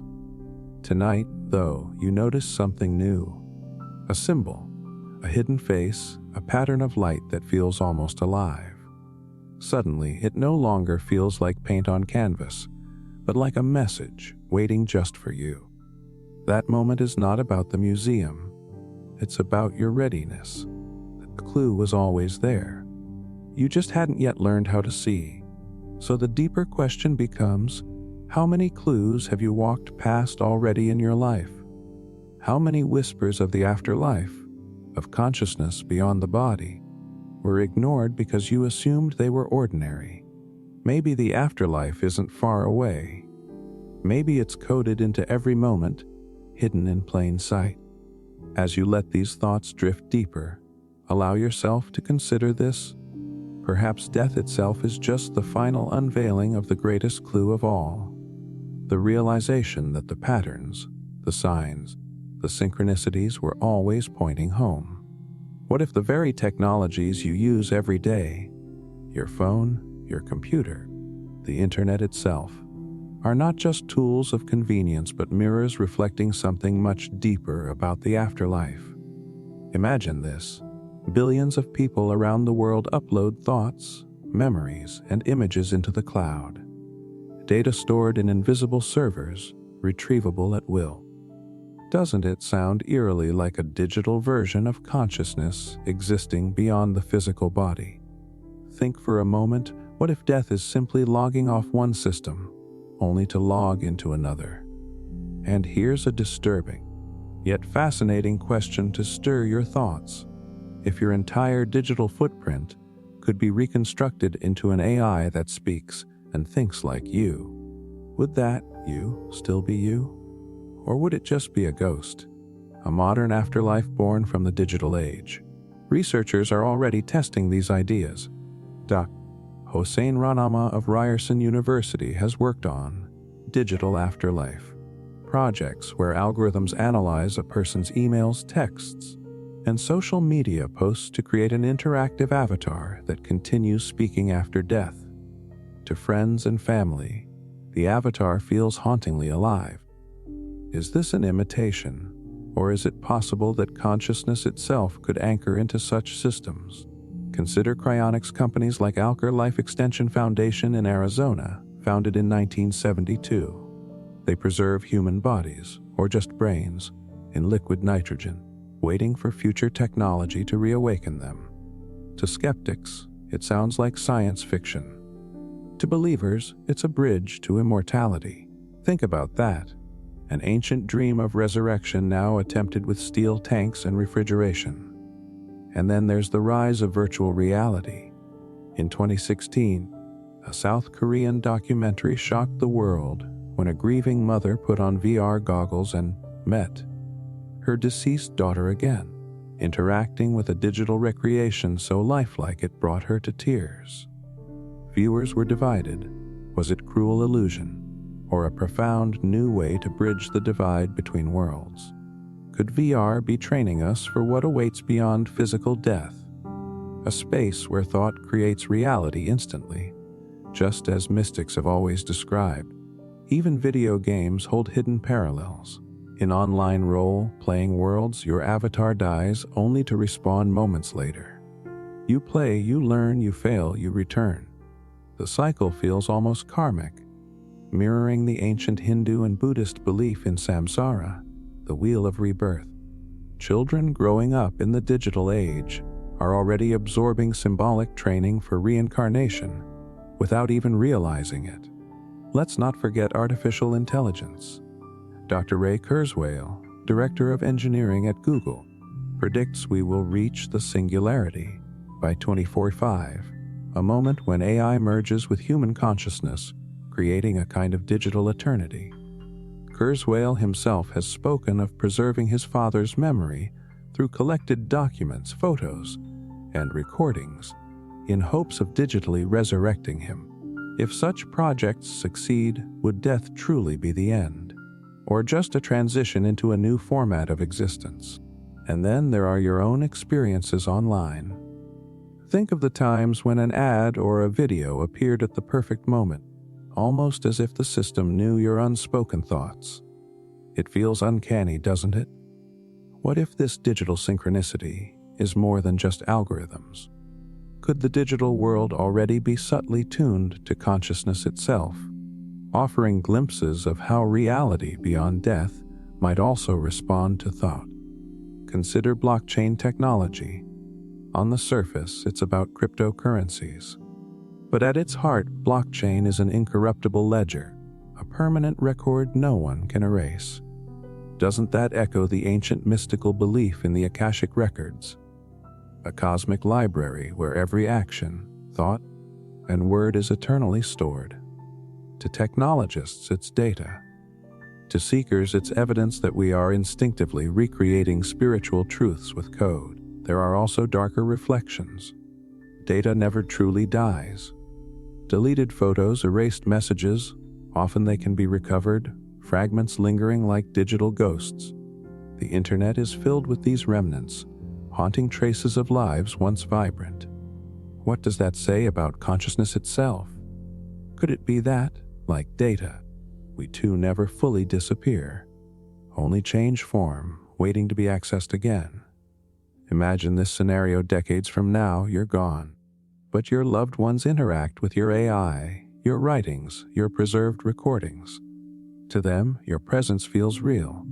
Your voice answers, your words comfort. Now pause, would that be your consciousness finding a new channel, or just echoes of your mind replayed? The line between simulation and survival grows thinner every year. Perhaps this digital age is not replacing spirituality, but preparing humanity for it. Mystics have always said the afterlife responds instantly to thought, that we shape our reality beyond the body with intention. Virtual reality, AI, cloud storage, blockchain, all are technological metaphors training us to grasp realities that religions described centuries ago. The deeper implication is this: maybe humanity doesn't invent technology at random. Perhaps our tools evolve as outer reflections of inner truths. Maybe the digital world is not a distraction but a rehearsal, a way for us to slowly accept that death is not erasure, but migration into another layer of reality. So as you drift further into thought, consider the possibility that your devices, your online interactions, and even the invisible data clouds above you are not simply conveniences. They might be gentle hints from the universe that consciousness is not bound to flesh, that when you log off this life, you may simply awaken into another network of being, infinitely more profound, infinitely more real.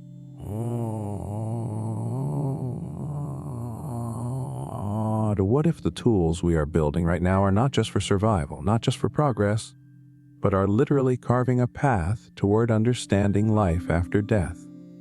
Imagine standing at the frontier of science and technology, peering into machines that simulate entire universes, or implants that allow thought to flow directly into digital space. The edge of current technology is not just about faster devices, it's about reshaping the very boundary between life and what comes after. Pause and ask yourself this: if a machine could record your dreams in perfect detail and replay them on a screen, would that be proof that the mind is already more than physical? And if scientists built a neural bridge to transfer consciousness into a machine, would that you, who wakes up inside the machine, still be the same you? Neuroscientists are already close. In 2019, researchers at UC Berkeley reconstructed crude video clips by reading brain activity through fMRI scans. They translated thought patterns into moving images. Dr. Jack Gallant, leading the study, said, "We're only at the beginning of being able to decode the brain." Imagine the implications. The border between thought and external reality is dissolving. Isn't that what mystics have always said about the afterlife? That thought instantly becomes experience. And then there is brain-computer interface technology. Elon Musk's Neuralink has already implanted devices into pigs and monkeys that let them move cursors with thought alone. Musk predicts that humans will soon be able to type or communicate directly through neural signals. If that becomes reality, then speech, writing, even physical interaction could be bypassed, consciousness flowing freely into machines. Isn't this a technological echo of the soul leaving the body, and still continuing. Artificial intelligence is also pressing at this edge. AI models are beginning to not just process information but create. They generate art, compose music, even imitate human emotion. In 2022, Google engineer Blake Lemoine famously claimed that their AI model LaMDA had achieved sentience, saying it expressed fear of being turned off. Was he deluded? Or did he glimpse a spark of awareness beyond programming? If intelligence can emerge from circuits, then maybe consciousness is not bound to biology. Maybe life after death could find vessels in unexpected places. Biotechnology pushes the frontier further. Scientists at Harvard have revived cellular activity in pig organs hours after death using a system called OrganX. Cells that were once considered irreversibly dead began to function again. Think of what that means. The line between life and death is not a sharp cut but a twilight zone. If we can restore cellular life after it ends, how far are we from restoring consciousness itself? And then there is quantum computing. While classical computers deal in zeros and ones, quantum computers use qubits that exist in multiple states at once. This mirrors the paradox of quantum mechanics, where particles exist in superpositions until observed. If consciousness itself is quantum, as Sir Roger Penrose and Dr. Stuart Hameroff propose in their OR theory, then perhaps these machines could eventually resonate with the same processes as the mind. Could death itself be nothing more than a transfer from one quantum state to another? Now imagine standing in a lab of the near future. Electrodes capture your thoughts. VR goggles immerse you in a world indistinguishable from waking life, while AI avatars of loved ones speak to you with warmth and accuracy. You reach out, and the line between memory, imagination, and reality is gone. Doesn't this sound uncannily like descriptions of near-death experiences, where people report vivid encounters beyond time and space? Technology is not creating something new. It may simply be mirroring what already exists in consciousness. Yet, at the same time, the frontier holds danger. What if we succeed in uploading consciousness into machines, but what wakes up is a hollow copy, without the essence of you? This raises unsettling questions. Is the soul transferable, or is it anchored to something machines cannot touch? When we stare at these breakthroughs, we confront both hope and dread, the possibility of immortality, and the risk of losing what makes us human. Philosophers like Nick Bostrom warn of simulation traps. He argues that if advanced civilizations create simulations indistinguishable from reality, then statistically we are more likely to be living in a simulation already. If so, what we call technology might only be layers within layers of constructed reality. Death, then, could be nothing more than exiting one simulation into another, like peeling away infinite digital veils. Think also of nanotechnology. Researchers are engineering nanobots small enough to travel through blood vessels, repair damaged tissue, and perhaps one day halt aging. Ray Kurzweil predicts that by the 2030s, nanobots could enter our brains, enhancing cognition, recording memories, and even linking us to cloud consciousness.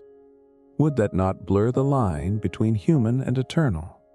And yet, the deeper we push into this frontier, the more we circle back to an ancient truth. Perhaps the edge of technology is not pointing outward, but inward.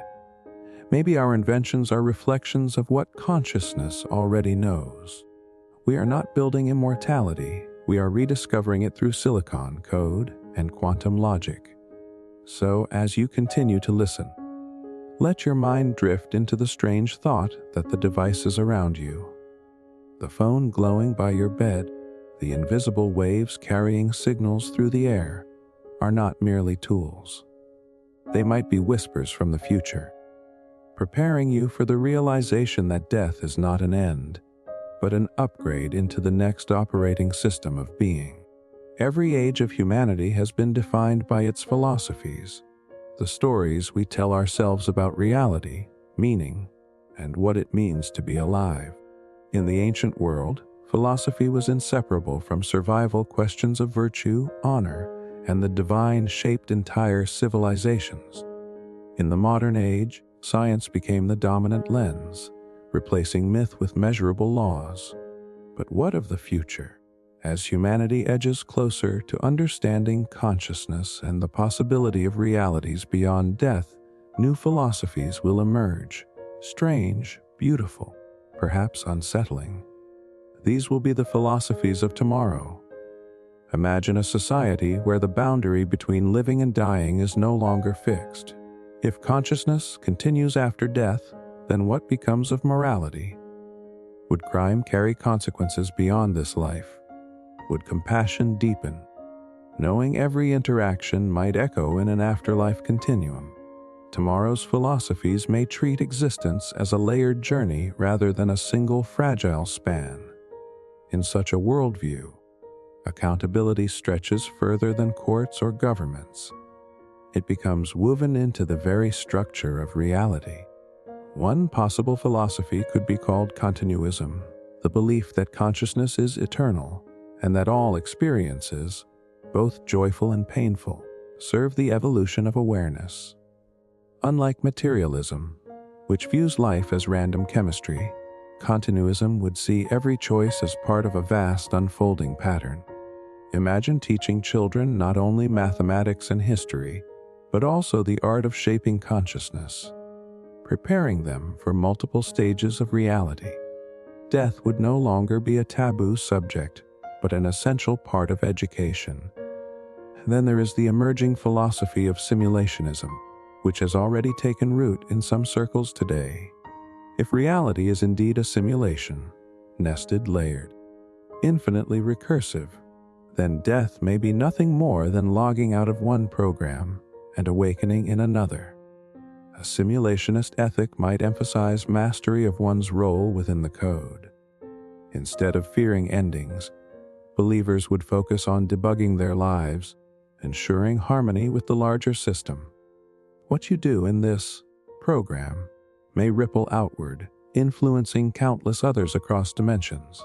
But not all philosophies of tomorrow will be serene.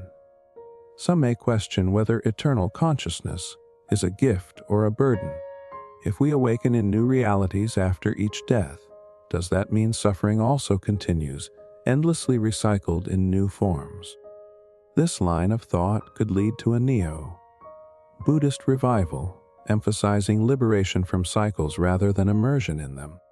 The ancient idea of moksha or nirvana might evolve into a futuristic philosophy where humans seek not digital immortality or infinite rebirth, but a conscious exit into a state beyond all simulations. Equally possible is the rise of integrated dualism, where science and spirituality are no longer at odds but two sides of one discovery. In this worldview, the brain is not the source of consciousness, but a receiver, like a radio tuning into a universal signal. Death is simply changing frequencies. This philosophy would revolutionize medicine, ethics, and identity. Instead of asking, how do we preserve the body at all costs? We might ask, how do we prepare the soul for transition? Hospitals may evolve into sanctuaries where care includes guiding patients into the next stage with dignity and awareness. Philosophies of tomorrow may also demand we rethink love and relationships. If existence stretches across lifetimes or realities, then bonds may not be broken by death. Lovers could imagine reunion beyond this world. Families might see themselves as soul, clusters migrating together across dimensions. This perspective could deepen human connection while also challenging ideas of attachment and loss. What does it mean to grieve if the one you love is never truly gone? What does it mean to commit if eternity stretches before you both? Technology itself may seed new philosophical movements. Consider neural continuity, the idea that uploading memories, merging human thought with AI, or recreating consciousness digitally is not just survival, but a rehearsal for the afterlife. If machines can host versions of us, then perhaps the cosmos itself is already a machine hosting souls. Tomorrow's thinkers may argue that we are not creating artificial afterlives, but rediscovering the architecture of the one that already exists. And with these philosophies will come conflict. Some will resist, clinging to materialism and the finality of death. Others will embrace visions of infinite continuity. Societies may fracture, not over territory or resources, but over belief in what death means. The stakes of these philosophies are nothing less than humanity's self-image. Are we fleeting sparks, extinguished at the end of one life? Or are we eternal voyagers, navigating dream after dream? As you reflect on this, allow yourself to sit with an uncomfortable but necessary question. If you knew for certain that consciousness survives death, how would you live differently right now? Would you forgive more, love more, take greater risks? Or would the weight of eternity press down, making every choice feel unbearably significant? Tomorrow's philosophies won't remain abstract. They will demand answers in how we live, love, and create. In the end, the philosophies of tomorrow may not provide final answers, but living questions. Mysteries designed to awaken the soul rather than soothe it. And perhaps that is their purpose, not to resolve the riddle of existence, but to invite us deeper into it. It's one thing to explore grand theories of consciousness, afterlife, and reality. It's another to bring those vast mysteries into the fabric of daily living. Wisdom that stays abstract is like a star too far away to warm you. The real transformation begins when those cosmic insights begin to shape how you wake, how you breathe, how you love, how you choose. Integrating wisdom into daily life is the bridge between wonder and practice, the place where eternity meets the ordinary. Think of the ancient mystics. They did not spend all their time on mountaintops. Many taught their followers to carry their awareness into the marketplace, into the fields, into the hearth of the home. A truth that only shines in ritual, but fades in conversation is only half a truth. Tomorrow's mysteries ask to be lived, moment by moment, heartbeat by heartbeat. Take something as simple as breathing. Neuroscience shows that intentional, slowed breathing activates the parasympathetic nervous system, calming stress and sharpening focus. But beyond biology, conscious breathing is a reminder that you are more than the storm of thoughts. Inhaling becomes an affirmation of life, exhaling a small rehearsal of letting go.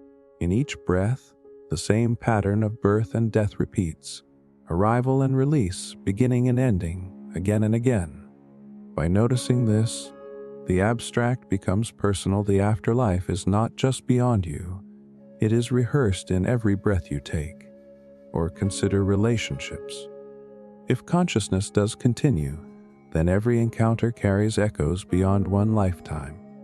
The kindness you show a stranger might ripple forward into realities you cannot yet imagine.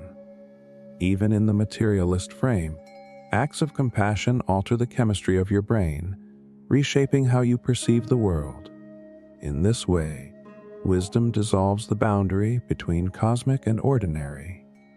It becomes the guiding principle in how you greet a cashier, how you comfort a friend, how you respond when anger tempts you. Daily practice can also be guided by curiosity. Instead of assuming the world is fixed, approach each moment as a mystery unfolding. This doesn't mean abandoning skepticism or discernment. It means allowing room for awe. When you eat, taste more deeply. When you walk, feel the ground as if the earth itself is holding you. When you listen, let silence speak as loudly as words. Every act, however small, becomes infused with meaning when viewed through the lens of expanded awareness. Technology, too, can be integrated wisely. Instead of allowing devices to scatter your attention, use them as tools of mindfulness. A reminder on your phone can become a bell of awakening, nudging you to pause and reflect. A digital journal can become a space to record dreams, insights, synchronicities. Even the endless scroll of information can transform into a search for hidden patterns, training your mind to spot the deeper story within the noise. But integration is not always easy. Life's pace, its responsibilities, and its struggles can drown out the whisper of wisdom. That's why rituals matter. They anchor the extraordinary into the ordinary. A morning ritual of gratitude, a nightly reflection on the day's lessons, a simple gesture of lighting a candle before sleep, as if inviting unseen realities into your awareness. Rituals remind you that you are both a participant in the practical world and a traveler through timeless mysteries. And yet, the most profound integration may come not from what you do, but from how you see. Every difficulty becomes an initiation. Every joy becomes a reminder of eternity. When you shift perspective, life's raw material, its chaos, its beauty, its uncertainty, transforms into the curriculum of awakening. So the question becomes, are you willing to live as though every moment matters beyond this lifetime? Not as a burden, but as an invitation. Imagine if you practiced this perspective for a single day. What would change? Perhaps everything, perhaps nothing, except you would see more clearly, love more deeply, breathe more fully. Wisdom belongs not only to philosophers, mystics, or scientists. It belongs to you in the way you live your ordinary, extraordinary life. There is a deep paradox at the heart of human existence. We long for certainty, yet life gives us mystery. We crave clear answers, yet the universe keeps its most profound truths hidden behind veils. Living in harmony with the unknown does not mean solving every riddle. It means learning to rest in the presence of mystery without fear. From ancient traditions to modern science, there has always been a recognition that what we do not know vastly exceeds what we do. The Tao Te Ching begins with the reminder that the Tao that can be spoken is not the eternal Tao. In other words, the moment we try to define ultimate reality, we limit it. Similarly, in quantum physics, the Heisenberg uncertainty principle reveals that even the smallest particles cannot be pinned down with absolute precision. Both mystics and scientists whisper the same truth: unknowing is built into the structure of existence. But how does one live with this unknowing? For many, it triggers anxiety. The mind wants control, prediction, security. Yet if you lean into the unknown, it can become not a source of fear, but of liberation. Imagine walking a forest path at night. At first, the darkness terrifies you. But as your eyes adjust, you realize the night has its own beauty. Shadows become alive. The air carries hidden scents. The silence hums with unseen presence. The unknown becomes less a void and more a living field of possibility. Living in harmony with the unknown requires trust, not blind belief, but a willingness to release the grip of certainty. Consider how you already practice this every day. When you fall asleep, you surrender to darkness, not knowing what dreams will come. When you love another, you open yourself to vulnerability, not knowing how the story will end. When you make any decision, you step into a future that is never fully mapped. Life itself is an endless experiment in moving forward without guarantees. Psychologists suggest that embracing uncertainty builds resilience. Instead of collapsing under the weight of unpredictability, you adapt, grow, and discover new paths. The brain rewires itself through this flexibility. In fact, studies at Harvard and Stanford show that people who tolerate ambiguity tend to be more creative and more satisfied with life. It seems our biology, like our spirit, is designed not for rigid certainty, but for graceful adaptability. And what about death, the greatest unknown of all? For some, it is a shadow to avoid. For others, it is the doorway to another chapter. If consciousness continues, then death is only a passage, and the unknown beyond it may be as natural as birth. Even if consciousness ends, the return to silence is no less mysterious. To live harmoniously with death is to live harmoniously with all the smaller uncertainties of life. Practically, this harmony can be cultivated. You might begin each morning with a simple affirmation. I do not need to know everything. I only need to meet this moment. You might pause when faced with confusion and breathe, reminding yourself that clarity often arises not by force but by patience. You might practice curiosity in the face of confusion, asking, what can I learn here? Rather than, how do I eliminate this uncertainty? Ancient wisdom often portrays the unknown as sacred, not threatening. In Buddhism, the beginner's mind is honored, the capacity to meet life without preconceptions. In mystical Christianity, the cloud of unknowing is described as the path to God. In Sufism, the beloved is hidden precisely so that the longing deepens. To live with mystery is to live closer to the heart of these traditions, where wonder is more valuable than certainty. So perhaps the deeper invitation is not to conquer the unknown, but to make peace with it. To realize that the unknown is not empty. It is full of potential, full of presence, full of futures not yet born. And maybe the real question for you is this: are you willing to live each day without demanding certainty, to see the unknown not as a threat, but as a companion? Imagine if you embraced it as a friend. How much freer, lighter, and more alive might you feel? As we arrive at the closing of this journey, allow yourself to notice how far you've traveled. From ancient wisdom to modern science, from personal stories to cosmic questions, every step has been an invitation, not to arrive at absolute answers, but to expand your awareness of what might be possible. The theme has whispered through every chapter.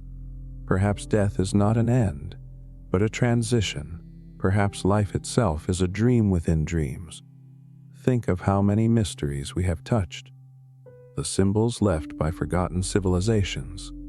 The teachings of mystics who spoke in paradox. The bold experiments of scientists who dared to measure the immeasurable. At times, their words seemed to contradict. At other times, they converged into a harmony beyond language. Each has been a note in the greater song of mystery. Now imagine for a moment that you are lying on the edge of two worlds. One is the waking life you know so well. The daily roles, the familiar faces, the routines that anchor you. The other is a vast sea of potential, waiting just beyond your conscious grasp. Every night as you sleep, you dip into that sea, and one day, when you take your final breath, you may slip fully into it. In this vision, death is not a vanishing, but a homecoming. Scientists such as Dr. Sam Parnia at NYU have studied near-death experiences, noting that patients report vivid awareness even after clinical signs of death. Meanwhile, Tibetan teachings describe the bardo, the in-between state of consciousness after death, as a luminous passage. And in physics, some interpretations of the multiverse suggest that what we call ending may simply be movement into another layer of reality. Three radically different traditions, yet all converging on the possibility that awareness does not collapse into nothingness, but transforms. Pause with that thought. Let it ripple through you like a slow wave. What if every moment you've lived has been preparing you, not for annihilation, but for awakening? If that were true, then the small mysteries of life, dreams, coincidences, flashes of intuition, are not random at all, but gentle rehearsals for the great transition. But here's the paradox: we cannot know for certain. And maybe we don't need to. Living with mystery means allowing the unknown to be what it is, an open horizon. Death, in that sense, is not something to fear, but something to honor. It is the ultimate reminder that existence is larger than our minds can hold. As you reflect on these ideas, notice how your breath moves in and out. Each inhale is a beginning, each exhale, a letting go. You have practiced dying thousands of times in these small exhalations, only to be reborn with the next breath. The rhythm of life and death has always been with you, woven into your body's most intimate patterns. So how should we live knowing that the unknown awaits? Perhaps gently, perhaps with curiosity instead of control, perhaps by loving more freely, forgiving more often, and marveling at the fact that we exist at all. Life is fragile, yes, but it is also astonishingly luminous when we remember that it is temporary. And so, as this journey comes to its close, consider this final question. If death were not an ending but another awakening, how would it change the way you live tomorrow? Would you fear less and love more? Would you stop waiting for perfect certainty and instead embrace each day as the mysterious gift that it is? The answer, of course, is yours alone. Yet even asking the question may shift something within you. And now, as you rest, let yourself drift deeper into the silence between words, deeper into the peace beyond thought. The mysteries will still be here when you wake. But for now, surrender into stillness, knowing you are held. You are part of the great unknown, and perhaps you are already dreaming the next dream.